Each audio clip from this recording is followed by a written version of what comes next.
নমস্কার, সবাই কেমন আছেন? আশা করছি সকলেই খুব ভালো আছে।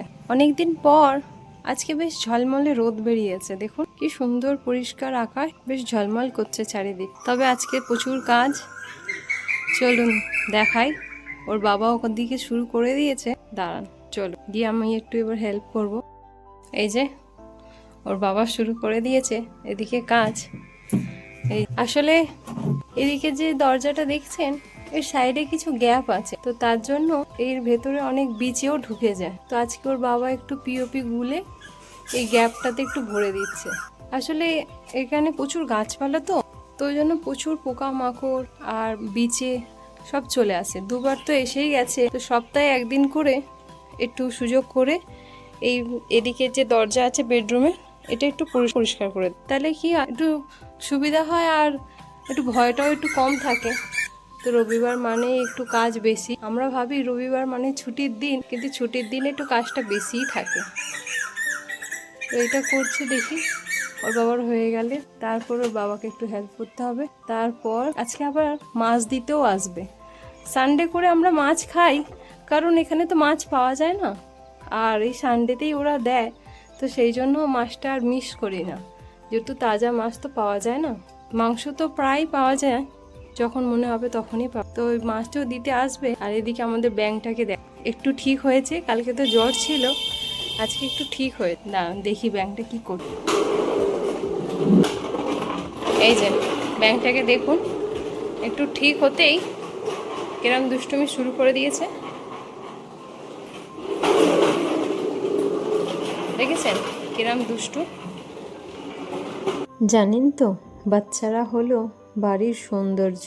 তারা দুষ্টুমি করলে আমরা বকা দিই ঠিকই, কিন্তু যখন তাদের কোনো শরীর খারাপ হয়ে তারা যখন শান্ত হয়ে যায়, তখন যেন বাড়িটা আর বাড়ি মনে হয় না। দুষ্টু বাচ্চারা একটু দুষ্টুমি করলেই ভালো লাগে। চলুন তাহলে ও খেলুক, ওর বাবার একটু হেল্প করে দিই। তারপর আজকে ভাবছি একটু বেরোবো। আজকে আর কোনো কাজে নয়, আজকে একটু ভাবছি ঘুরতে বেরোবো। এই যে আমাদের বাহন নিয়ে চলে এসছে ওর বাবা। চলুন তাহলে বেরিয়ে পড়ি একটু ঘুরতে যাওয়ার উদ্দেশ্যে।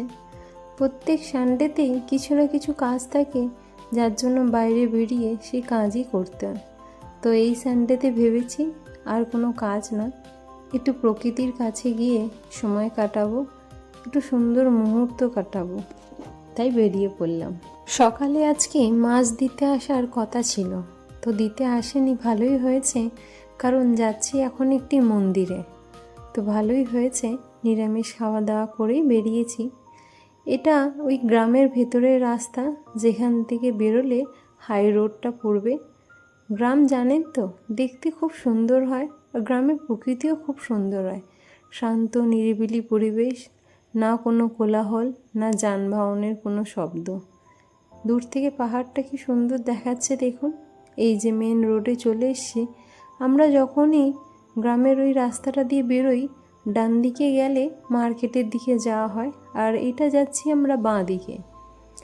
এদিক দিয়ে একটুখানি গেলেই আমরা ওই গেটের সামনেটা চলে আসব।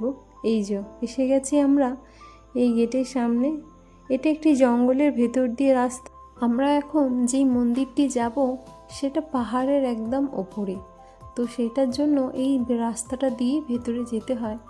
আগে এই রাস্তাটা দিয়ে বাইকে করেও যাওয়া যেত, এমনি 4 হুইলারেও যাওয়া যেত, কিন্তু এখন এখানে টাইগারের চলাচল এত বেশি হয়ে গেছে, তো সেই কারণে এখন এদিখানে 2 হুইলার যাওয়া নিষেধ হয়ে গেছে। শুধুমাত্র এখানে যে জিপসিগুলো দাঁড়িয়ে আছে সেইগুলোর মধ্যেই যেতে পারবেন, নেই তো যেতে পারবেন না। দেখুন পুরো রাস্তাটা জঙ্গলের ভেতর দিয়ে। এর আগেও আমরা যখন এসেছিলাম এই মন্দিরে, তো তখন আমরা 2 হুইলারেই এসেছিলাম, আর এখান দিয়ে অনেক হরিণ, ময়ূর, অনেক কিছু দেখা যায়। আমরা এখন জিপসিতে উঠে গেছি, গাড়ির পেছনে বসে আছি। গাড়ির পেছনটা খোলা, তাই ভিডিও বানাতে বানাতে আসছিলাম। এই দেখুন এসে গেছি, দেখতে পাচ্ছেন পাহাড় কি সুন্দর লাগছে। চারিদিকটা পুরো সবুজ আর সবুজ, চারিদিকটা পুরো গাছ আর গাছ। এখানে যখন মনে হয় তখনই টাইগার বাইরে বেরিয়ে আসে, ভাল্লুকও বেরিয়ে আসে, তো সেই কারণে একটু এখানে রিস্ক হয়ে গেছে। এই যে দেখুন রাস্তাগুলো পুরো পাথরের রাস্তা। এখান থেকে যেতে হবে অনেকটা দূর, তো ধীরে ধীরে এগোনো যাক, কারণ রাস্তাটা তো একটু পাথরের, তো একটু ধীরে ধীরে যেতে হবে।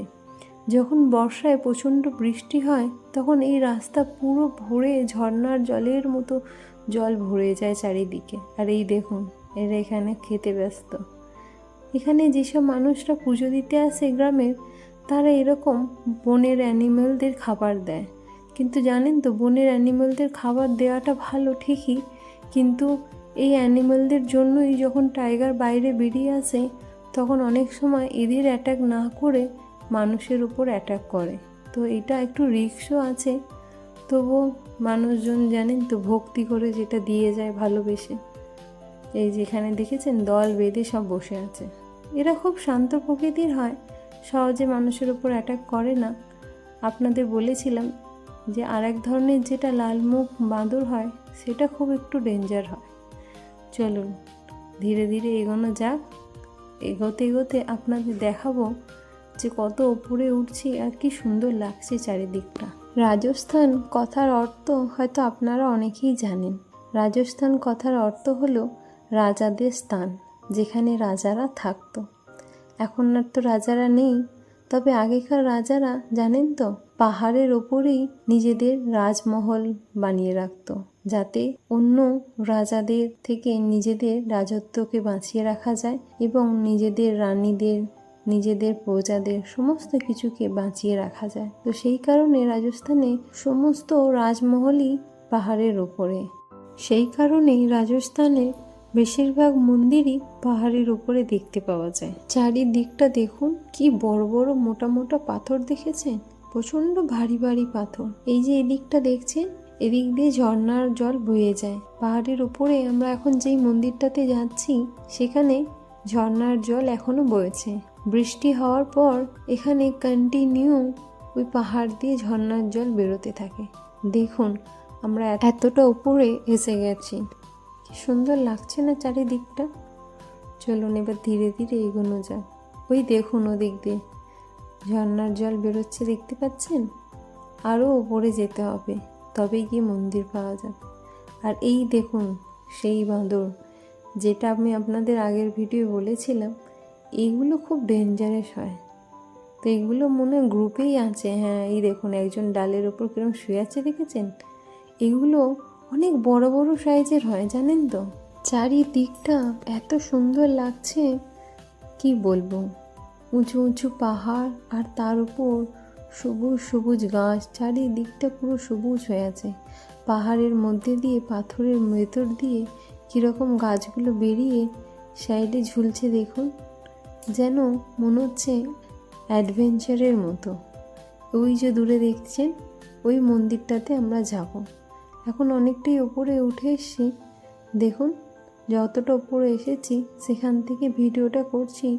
চারিদিকটা কত সুন্দর লাগছে দেখেছেন, উঁচু উঁচু পাহাড় আর তার মধ্যে একটা মন্দির, আর সেখান দিয়ে বইছে ঝর্ণার জল। ওই যে দূরে দেখছেন ওই মন্দিরটাতেই যাব, একদম পাহাড়ের ভেতরে একটি শিব ঠাকুরের মন্দির। আর এই দেখুন কি সুন্দর ঝর্ণার জল বেরোচ্ছে দেখেছেন?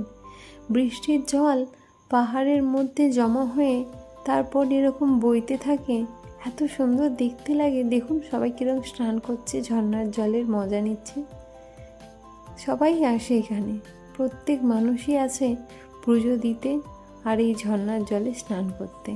তবে আজকে আমরা স্নান করতে আসিনি, আজকে আমরা এসেছি মন্দিরটাতে ঘুরতে। চলুন অনেকটাই ওপরে এসে গেছি, আর একটু যেতে হবে।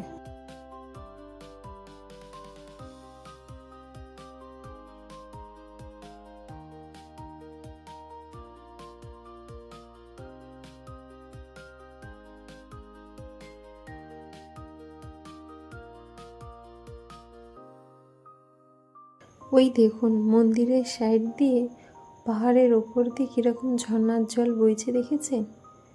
ওই যে উপরের ব্রিজটা দেখছেন, আগে মানুষ এর উপর উঠে এখান থেকে নিচে ঝাঁপ দিয়ে এই ঝর্ণার জলে স্নান করত। কিন্তু জানেন তো, উপর থেকে ঝাঁপ দিয়ে নিচে তো অনেক পাথর পড়ে আছে, তো সেই পাথরের মধ্যে পা আটকে গিয়ে অনেক মানুষের অ্যাক্সিডেন্টও হয়ে গেছে, মানুষ মারাও গেছে। তো সেই কারণে এখন এরকম নিচে এরকম লম্বা লম্বা পিলার দিয়ে দিয়েছে, যাতে মানুষ ওখান থেকে ঝাঁপ না মারতে পারে। আর উপরে রাস্তাটাও বন্ধ করে দিয়েছে।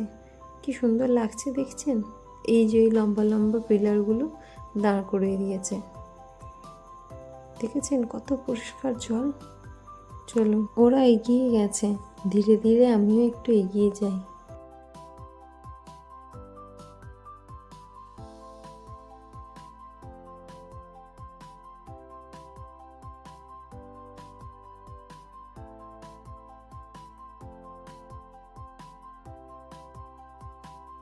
এই যে অপেক্ষা করছে আমার জন্য, আমি এসে গেছি।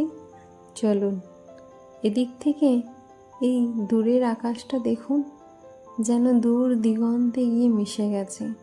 চারিদিকটা সবুজ আর সবুজ, কি সুন্দর লাগছে চারিদিকটা। আকাশটাও একটু পরিষ্কার আজকে, ভালো রোদ বেরিয়েছে আকাশে। চলুন ধীরে ধীরে উঠি।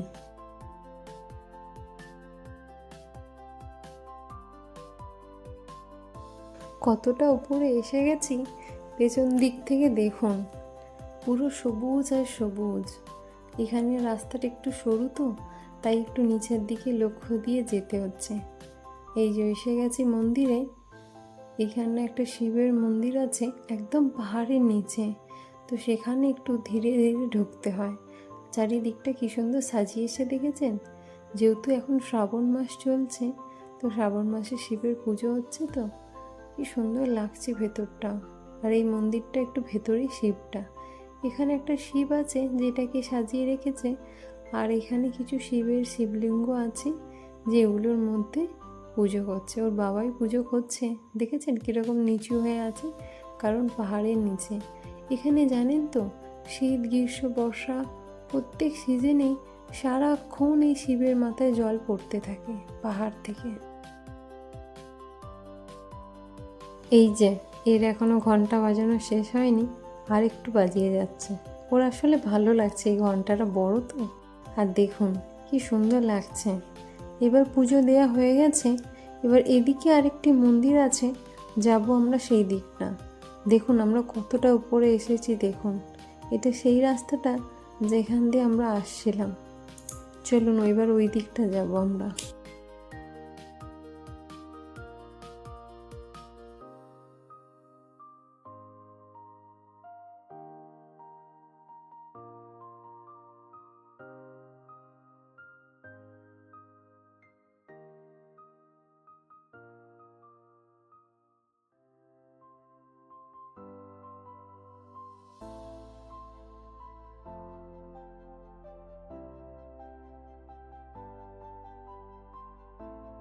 চারিদিকে এত উঁচু উঁচু পাহাড় দেখে মনে হচ্ছে আমরা ছোটবেলায় কবিতায় পড়েছিলাম, তাল গাছ এক পায়ে দাঁড়িয়ে সব গাছ ছাড়িয়ে উঁকি মারে আকাশে।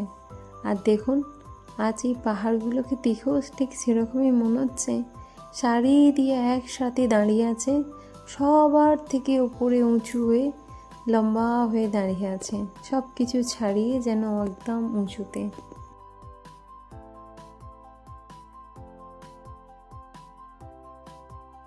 দূরের ওই রাস্তাটা দেখতে পাচ্ছেন, আমরা ওই জঙ্গলের ওই রাস্তাটা দিয়েই এসেছি। সেই দিয়ে যে রাস্তাটা আসছে, সেই রাস্তাটা দিয়ে আমরা এত ভেতরে এসেছি। চারিদিকটা শুধু জঙ্গল আর জঙ্গল, সেই জন্যই একটু রিস্ক জঙ্গলের মধ্যে দিয়ে আসার রাস্তা তো। তবে দুধারে জঙ্গল আর তার মধ্যে দিয়ে কোথাও যাওয়াটা অ্যাডভেঞ্চারই মতো, খুব ভালোও লাগে। আর ওই দেখুন সমস্ত মানুষদের কত ছোট ছোট দেখাচ্ছে দেখছেন। আমরা এইখান দিয়ে উপরে এসেছি, আর দূর আকাশে কি সুন্দর পাখিরা উড়ে যাচ্ছে। চলুন এই সুন্দর দৃশ্যকে যেমন মোবাইলের ক্যামেরায় বন্দি করে রাখছি, তেমন নিজের চোখের ক্যামেরাতেও বন্দি করে রাখি।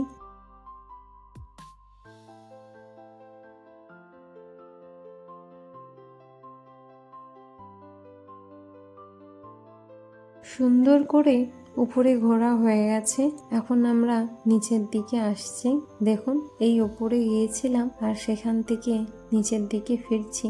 আর এই দেখুন যেই লাল মুখো বাঁদরের কথা বলেছিলাম দেখতে পাওয়া গেছে। এই দেখুন, দেখেছেন কিরকম হিংস্র এরা। তবে সিঙ্গেল দেখতে পাওয়া যায়নি, পুরো গ্রুপে তাদের দেখতে পাওয়া গেছে। আর কি বড় বড় হয় দেখুন। আগে ছোটবেলায় দেখতাম বাড়ির সামনে ছোট এরকম বাঁদর আসতো বাঁদর খেলা দেখাতে, কিন্তু যখন আমরা রাজস্থানে আসি এখানেই এসে দেখি এগুলো এত বড় বড় হয় আর প্রচণ্ড হিংস্র টাইপের হয়। এরা একটু সামনে গেলেই অ্যাটাক করে দিতে পারে, তাই একটু দূর থেকেই তুলছি। দেখেছেন এদের গ্রুপ পুরো ভরে আছে, আর এদের সামনে হনুমানরা আসেই না। এরা এতটাই ভয়ঙ্কর হয় যে হনুমানরাও এদের দেখে ভয় পায়। চলুন, বেরিয়ে পড়েছি, গাড়ি এসে গেছিল, গাড়ির মধ্যে বসে এখন আমরা বাড়ির দিকে রওনা দিচ্ছি। চলুন তাহলে ভিডিওটা আজকের মতো এখানেই শেষ করছি। দেখা হবে আপনাদের সাথে পরের একটি নতুন ভিডিওটা ভালো লাগলে একটা লাইক করবেন।